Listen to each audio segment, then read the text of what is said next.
sungguh baik, kasih-Mu melimpah di hidupku.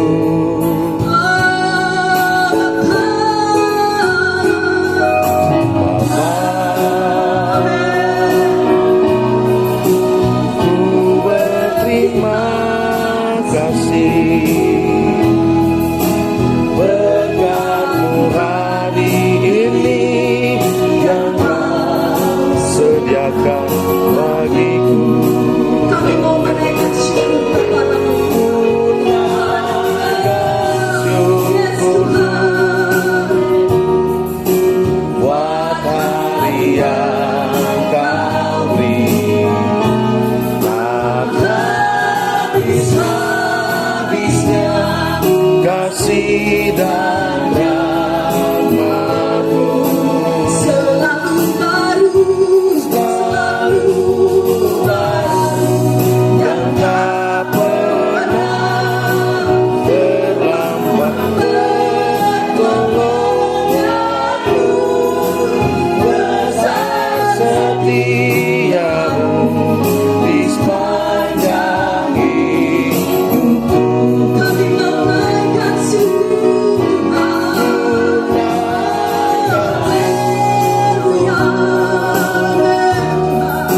Buat hari yang Kau beri, tak habis-habisnya kasih dan rahmat-Mu. Selalu baru dan tak pernah terlambat bertolong-menolong, besar setiamu di sepanjang hidupku. Haleluya. Besar setiamu, Besar setiamu di sepanjang hidupku. Pujilah, pujilah Tuhan. Pujilah, pujilah Tuhan. Angkat suaramu, agungkan namanya. Allah kita hebat dan luar biasa. Bersyukur sebab cinta-Mu padaku takkan pernah berubah. Hatiku percaya walau bumi bergoncang, gunung-gunung beranjak, namun kasih setia-Mu tak pergi dariku. Kasih setia-Mu tak pergi dariku. Setia-Mu tak pergi dariku. Haleluya, haleluya. Amin. Puji Tuhan. Tentunya pada kesempatan ini saya mengucapkan banyak terima kasih kepada orang PNC yang percayakan saya untuk berdiri di mimbar di rumah saya sendiri. Puji Tuhan, Bapak Ibu ada sukacita? Amin. Ada sukacita? Amin. Amin. Amin. Amin. Artinya jeripaya kita dalam Tuhan tidak akan sia-sia. Yang jelas pasti terbayar sebentar. Karena Alkitab bilang ketika mereka yang bekerja, mereka pasti diberi makan, bukan bina. Sebab itu orang bekerja untuk Tuhan dan untuk kemuliaan bagi nama Tuhan. Haleluya. Haleluya. Puji Tuhan. Bapak Ibu, sebenarnya kok kita yang mau berdiri. Ayo, mau menceritakan tentang Tuhan lebih baik, tentang Tuhan pertolongan di dalam setiap kehidupan kami, keluarga, lepas keluarga, meskipun diselip, bukan ada diselip ada tantangan, ada persoalan, tetapi kalau itu diizinkan Tuhan menambah iman kita makin dewasa dalam Tuhan, agar orang tetap melihat pertolongan Tuhan tepat pada waktunya, dan Tuhan tetap menolong hidup ini ketika orang mengangkat tangan, Tuhan turun tangan, dan Tuhan sanggup memberkati, mengubah keadaan. Bagaimana dia mengubah kehidupan saya dan saudara, demikian juga dia mengubah hidup kita semua. Sebab itu, kalau hari ini, kenapa saya berdiri informasi pada hari yang kemarin, kalau sebenarnya ibadah ini tertunda, bahkan sampai di jam tertunda, terubah. Mulai ibadah ini sebenarnya jatuh pada hari Senin, tanggal 24, dan akhirnya kami bercerita jatuh pada hari Rabu. Hari Rabu. Jadi ketika ulang kami bercerita jatuh pada hari Jumat, hari ini. Jatuh pada hari ini. Jadi hari ini tak tunggal lagi DP jam, Bapak Ibu. Tak sorong DP jam, sudah ditentukan jam 3 jadi jam begini. Kenapa? Karena tadi ada acara sakral, yaitu penghormatan terakhir untuk orang hadir bersama lewat pemakaman yang ada di. Jadi semua ibadah selesai dari pemakaman, baru semua ibadah-ibadah yang dari kelompok-kelompok baru mereka ibadah. Kalau pada hari Senin kemarin, Bapak Ibu saya ditambahkan usia setahun, sehingga kenapa ibadah harus jatuh pada hari Senin, dan ibadah ini ibadah pertemuan orang yang terakhir malam ini, dan jatuh pada hari Senin itu genap tanggal 24. Saya digenapi Tuhan 38 tahun, cuma boros di muka. Kalau jiwa masih muda, cuma boros di muka. Jadi orang dengan ini, Patorbi ini 1 tahun orang sama, tetapi semua cuma jaga boros di muka. Semua boros di muka. Jadi lewat pertemuan ini saya mengundang Bapak Ibu semua, bukan menceritakan tentang bagaimana Tuhan terbaik, dia pelihara kita selama 38 tahun, tetapi menceritakan betapa Tuhan dahsyat dan luar biasa di dalam setiap kehidupan saya dan saudara. Sehingga hari ini, saudara, kalau saya bisa dapat berdiri, itu bukan karena kekuatan saya, tetapi semua karena pertolongan Tuhan. Kemurahan Tuhan besar bagi kami, keluarga, anak-anak yang ada. Meskipun ada anak, mereka di satu baru berangkat, jadi seakan-akan rupanya ada anak orang. Jadi semua anak 3 tidak ada di perantara, semua ini dia. Yang satu di Bitung, satu baru diantar tadi berangkat, satu di Pulau Naik. Jadi orang 2 ini dia cuma punya orang pianak supaya ramai di rumah. Sebab itu orang 2 ada anak yang dipelihara di tempat ini. Bapak Ibu nanti dihibur lewat orang pianak jaga datang, jaga menghibur kami keluarga, sehingga ada sukacita di dalamnya. Sehingga kami membagikan, ada yang dari Hindu, mereka kenal Tuhan bukan karena dari kami, tetapi karena Yesus Kristus percayakan hidup kami untuk melayani mereka, sehingga mereka keluar dari sini menjadi saksi dan pertolongan Tuhan nyata di dalam setiap kehidupan mereka.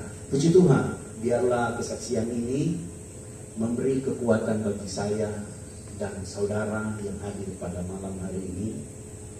Saya minta maaf kalau sudah berapa kali tertunda dan tertunda, tak sorong sampai di jam, tak sorong. Itu bukan karena sengaja, bukan karena faktor kelelahan, enggak juga, tetapi itu semua karena diatur dengan cara Tuhan. Dan ini waktu yang tepat, sehingga waktu ini kita jumpa dengan muka yang manis, memuji dan memuliakan akan nama Tuhan. Kita orang-orang yang mengimani bahwa Yesus Kristus adalah Tuhan, itu tidak salah, ya. Karena benar-benar itu bukti sejarah, ya. Nah, hebatnya buku suci kita atau Alkitab yang kita miliki sekarang ini berbicara tentang fakta, ya, bukan bicara tentang hoax seperti yang saudara-saudara itu di sebelah, ya. Haleluya. Hanya meniru, tetapi bagi kita adalah fakta. Haleluya. Jadi bicara tentang Mesias itu sudah dibuatkan ribuan tahun sebelumnya. Haleluya. Mulai dari Yakub ya menyampaikan itu. Dan juga di sini ada di Bilangan 24, haleluya, ketika bangsa itu mau masuk di negeri perjanjian itu, mereka dihadang oleh, coba kita perhatikan di dalam yang terakhir ini, Bilangan 24 ayat 9. Haleluya.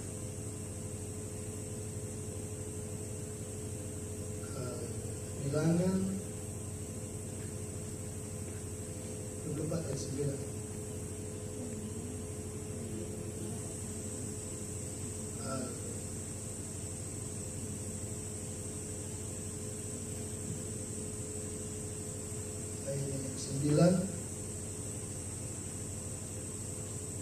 Ini nubuatan yang disampaikan oleh Yakub kepada Yehuda. Ia menyerap dan merebahkan diri sebagai singa jantan, sebagai singa betina. Siapakah yang berani membangunkannya? Diberkatilah orang yang memberkati engkau, dan terkutuklah orang yang mengutuk engkau. Kalau kita membaca ini sejarah tentang Bilangan ini, Bileam, ya, di mana Bileam ini, haleluya, dia disuruh oleh Pior atau raja untuk mengutuk Israel, tetapi yang keluar bukan kutukan tetapi berkat yang keluar. Ini yang disampaikan oleh Yakub. Jadi orang punya kitab ini luar biasa, ya, dari 40 sekian penulis dari berbeda-beda waktu, tetapi searah, karena di dalam 2 Timotius 3 ayat 16 berkata segala tulisan yang diilhamkan Allah. Jadi semua tulisan dari Kejadian sampai Wahyu ini adalah suatu buku yang dikanonkan untuk menceritakan tentang Mesias, ya, di mana segala tulisan yang diilhamkan Allah memang bermanfaat untuk mengajar, menyatakan kesalahan, memperbaiki kelakuan, dan mendidik orang dalam kebenaran. Ini bukti bahwa ketika kita merespon dengan baik setiap pengajaran-pengajaran sehat, maka iman kita akan bertumbuh sesuai dengan firman Tuhan berkata, iman timbul dari pendengaran akan firman Kristus. Firman yang diurapi oleh Tuhan itu yang mampu bisa membangun hidup kita, merubah tingkah laku kita sesuai dengan apa yang Tuhan inginkan. Di mana ketika kita merespon dengan baik setiap pengajaran-pengajaran sehat. Itulah sebabnya kenapa ada pemulihan. Pemulihan ini membentuk karakter kita untuk tetap setia di dalam mengikuti sejarah gereja sampai pada waktu di mana anugerah Tuhan yang luar biasa itu, kasih karunia itu kita bisa memahami. Haleluya. Jadi kita dibentuk, karakter kita dibentuk. Haleluya, lewat kebenaran firman Tuhan. Hanya kebenaran firman Tuhan yang mampu mengubah setiap pribadi, lepas pribadi, orang yang merespon baik setiap kebenaran firman Tuhan. Jadi inti dari pembacaan kita, bagaimana sejarah gereja atau sejarah Alkitab itu ditulis adalah benar-benar sejarah, bukan hoax, ya. Kita percaya dari nubuatan atau kata-kata berkat yang disampaikan Yakub kepada ke-12 anaknya itu, sehingga terjadi sampai saat ini kita ada di mana mengingat bahwa hanya Yesus satu-satunya singa dari suku Yehuda yang menjadi Tuhan dan gembala kita yang baik, akan membawa kita sampai kepada tujuan yang benar, itulah surga yang mulia. Begitu ini yang dapat kita sharing. Kita percaya bahwa sejarah membuktikan bahwa Kristus adalah Tuhan. Haleluya, dalam bahasa Greek atau Latin, Kristus Rex Omnium, Kristus Raja Alam Semesta. Dulu diperbolehkan kawin, mawin, ya, termasuk berzina itu. Sekarang dianggap berzina. Kakak adik, saudara kawin, itu dulu bisa. Tetapi seiring, sebenarnya karena dulu masih kurang keturunan, orang kurang, sehingga Allah memperkenankan untuk kawin seperti itu. Saudara bersaudara bisa kawin untuk memenuhi janji Allah, penuhi bumi. Nah, ketika sudah banyak keturunan, malah manusia itu semakin banyak membuat kejahatan. Kejahatan di mata Tuhan semakin, di samping tadi banyak kejahatan lain yang dibuat manusia. Sehingga dalam Kejadian 6 itu dikatakan Allah menghukum melalui Nuh. Karena Allah sudah melihat begitu jahatnya manusia, dihukum dengan air bah. Nah, jadi pembicaraan tadi benar, itu sejarah dahulu. Tapi sekarang tidak boleh lagi. Sebab ketika kita sekarang sudah di zaman kasih karunia ini, kita hidup dalam kekudusan. Nah, jadi di zaman kasih karunia ini, kalau masih ada seperti itu, coba kita lihat dalam Galatia 5 ayat 19, itu bulan kecemaran. Kalau dulu masih diperbolehkan, tetapi sekarang sudah tidak boleh lagi. Itu dihukum, tidak boleh, itu dilarang keras. Jadi banyak orang-orang agama-agama lain masih melakukan poligami segala macam. Orang anak bisa. Orang mencuri itu, mengadopsi dari hal yang lama. Salomo juga dulu masih banyak bunuh. Tapi itu sejarah lama, itu berbeda di zaman kasih karunia ini. Jadi kita sekedar bacaan itu, sekedar pengalaman, sekedar sejarah supaya orang tahu. Dahulunya begitu sampai sekarang, Tuhan sudah ada perbedaan. Di zaman kasih karunia sudah ada perbedaan. Maka Galatia 5 sudah dikatakan segala percabulan kecemaran sudah dilarang, persinan-persinan. Jadi ketika kita di zaman kesalahan pengakuan hal seperti itu, kita datang kepada Allah. Pertama Yohanes 1:9 mengaku Tuhan berdosa secepat. Dalam Korintus itu memang luar biasa kejahatan dalam jemaat Korintus, sampai guncang jemaat. Maka kalau melakukan hal yang fatal di hadapan Allah di zaman kasih karunia ini, seperti persinan dan lain-lain, kalau tidak segera datang kepada Tuhan, harus datang kepada Tuhan, mengaku salah. Pertama Yohanes 1:9. Barang siapa mengaku dosa, ia adalah setia dan adil, maka ia akan mengampuni. Dia ampun terhadap dosa. Ada hubungan kembali, hubungan intim dengan Tuhan. Nah, itu sekedar pengetahuan sedikit saja. Silakan yang lain supaya boleh bertanya, boleh menambah semua. Jadi pembacaan perjanjian lama ini, sejarahnya ini kita itu hanya menjadi pengetahuan. Tidak lagi diaplikasikan di zaman sekarang, sudah berbeda. Sebab di zaman kasih karunia ini, ketika Roh Kristus ada, maka kita hidup di dalam Roh, bukan lagi di dalam daging seperti dikatakan tadi. Sudah ada perbedaan. Jadi biarlah tambahan sedikit dan juga bagi Pak Bobi mungkin yang lain bisa. Terima kasih. Lihat dari Kejadian pasal yang Nah, di sini sebelum Yakub meninggal, dia memberitahukan kepada anak-anaknya. Nah, ini memang gambaran supaya orang mengerti. Jadi gambaran ini kembali ke pribadi kita orang sebagai orang tua untuk mengingatkan orang anak-anak sebelum orang meninggal, ya kan? Iya. Tidak usah jauh-jauh, orang jauh. Sebelum orang meninggal, orang harus memberitahukan buat mereka supaya mereka di zaman kasih karunia ini supaya mereka selamat. Tidak seperti di kejadian ini pasal yang ke-39 ke bawah itu ayat yang ke berapa tadi? Iya. Ini mengingatkan pada orang.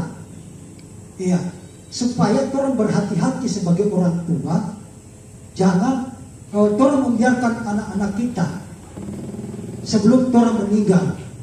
Makanya itu saya langsung diingatkan, oh ternyata betul kote. Ini gambaran supaya orang sebagai orang tua sebelum orang kembali kepada Bapa di surga, orang mengingatkan mereka supaya jangan binasa. Mereka juga akan memperoleh kerjaan. Amin. Baik puji nama Tuhan, itulah dari saya, puji Tuhan saya kembalikan.